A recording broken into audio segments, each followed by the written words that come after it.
శనివారం నాడు Ekana sports city మైదానంలో పంజాబ్ కింగ్స్ లక్నో మధ్య జరిగిన ఐపీఎల్ 11 మ్యాచ్లో లక్నో జట్టు పంజాబ్ పై 21 పరుగుల తేడాతో గెలిచింది.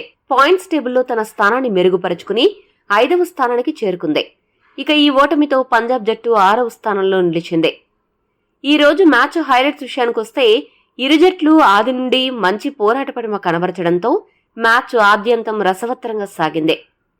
అయితే పంజాబ్ జట్టు ఆట తీరు చూస్తే ఈ మ్యాచ్లో సులభంగా గెలుస్తుంది అని అనుకున్నారంతా. అయితే ఓ 2 కారణాల వలన పంజాబ్ గెలుపుని దూరం చేసుకుంది. మొదటిది, పంజాబ్ జట్టుకి లక్ష్య ఛేదనలో అదిరిపోయే ఆరంభం దొరికింది. ఓపెనర్లు బేర్స్టో, శిఖర్ ధావన్ ఇద్దరూ కలిసి 100కు పైగా భాగస్వామ్యం నెలకొల్పారు. ఇది చూసి పంజాబ్ గెలుపు లాంఛనమే అనుకున్నారంతా. అయితే 11వ ఓవర్ వేసిన లక్నో బౌలర్ మయాంక్ యాదవ్ మొత్తం సీన్ని మార్చేశాడు.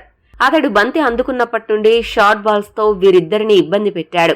మంచి ఊపు మీద ఉన్న బేర్స్టో వికెట్ రాబట్టి పంజాబ్ పతనానికి పునాది వేశాడు. అక్కడి నుండి పంజాబ్ బ్యాటింగ్ నెమ్మదించింది. అతడు అందించిన ఆరంభానికి మోషిన్ ఖాన్ కూడా జత కలవడంతో పంజాబ్ ఓటమి ఖాయమైంది.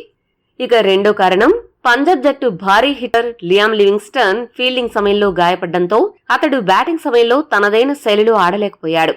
ఇది కూడా పంజాబ్ జట్టు ఓటమికి కారణంగా నిలిచింది. ఈ మ్యాచ్ టాస్ గెలిచిన లక్నో జట్టు మొదట బ్యాటింగ్ ఎంచుకుని బరిలోకి దిగింది.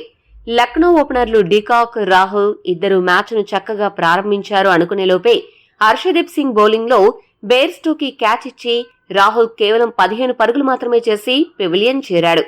బ్యాటింగ్ ఆర్డర్ ని దృష్టిలో పెట్టుకుని ఈ మ్యాచ్ లో రాహుల్ ని ఇంపాక్ట్ ప్లేయర్ గా దించారు. కెప్టెన్ గా పురాణ్ వ్యవహరించాడు.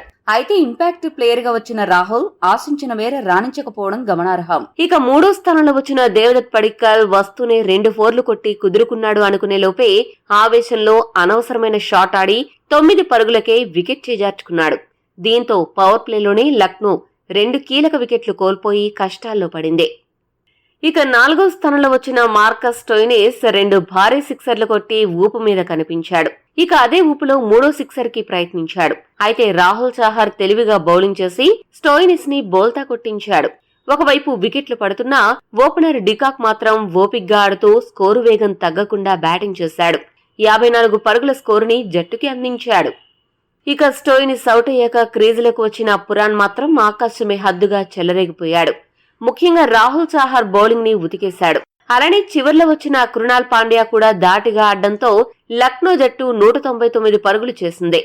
పురాణ్ 200 స్ట్రైక్ రేట్ తో 42 పరుగులు, కృణాల్ పాండ్యా 195 స్ట్రైక్ రేట్ తో 43 పరుగులు చేసి లక్నో భారీ స్కోరు చేయడంలో దోహదపడ్డారు. పంజాబ్ బౌలర్లలో సామ్ కరణ్ 3 వికెట్లు, హర్షదీప్ సింగ్ 2 వికెట్లు, రబాడా, రాహుల్ చహర్ తలో వికెట్ తీశారు. 200 పరుగుల లక్ష్యంతో బరిలోకి దిగిన పంజాబ్ జట్టు ఆరంభం నుండి ధాటిగా ఆడడం మొదలుపెట్టింది. ఓపెనర్లు బేర్స్టో, శిఖర్ ధావన్ నువ్వానేనా అన్నట్లు లక్నో బౌలర్లను చితకబాదేశారు. వీరిద్దరి భాగస్వామ్యాన్ని విడదీయడానికి లక్నో బౌలర్లు చేయని ప్రయత్నాలు లేవు. అయితే మయాంక్ యాదవ్ ఎట్టకేలకు బేర్స్టోని అవుట్ చేసి ఈ భాగస్వామ్యానికి తెరదించాడు. చాలా కాలం తర్వాత బేర్స్టో ఒక చక్కటి ఇన్నింగ్స్ ఆడి 42 పరుగులకు అవుట్ అయ్యాడు.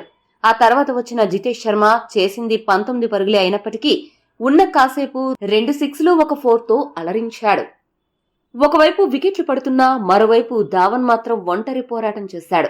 అయితే చేయాల్సిన పరుగులు ఎక్కువగా ఉండడంతో ఒత్తిడి ఎక్కువై శిఖర్ ధావన్ 70 పరుగులకు అవుట్ అయ్యాడు. చివర్లో లియామ్ లివింగ్స్టన్ తన ప్రయత్నం చేసినప్పటికీ లాభం లేకపోయింది. గెలుపుకు 21 పరుగుల దూరంలో ఆగిపోయింది. ఇక లక్నో బౌలర్లు మయాంక్ యాదవ్ 3 వికెట్లతో, మోషిన్ ఖాన్ 2 వికెట్లు తీసి పంజాబ్ జట్టు పతనంలో కీలక పాత్ర పోషించారు. ఈ వీడియో మీకు నచ్చితే లైక్, షేర్, కామెంట్ చేయండి. మరిన్ని స్పోర్ట్స్ అప్డేట్స్ కోసం మా ఛానల్ను సబ్స్క్రైబ్ చేసుకోండి.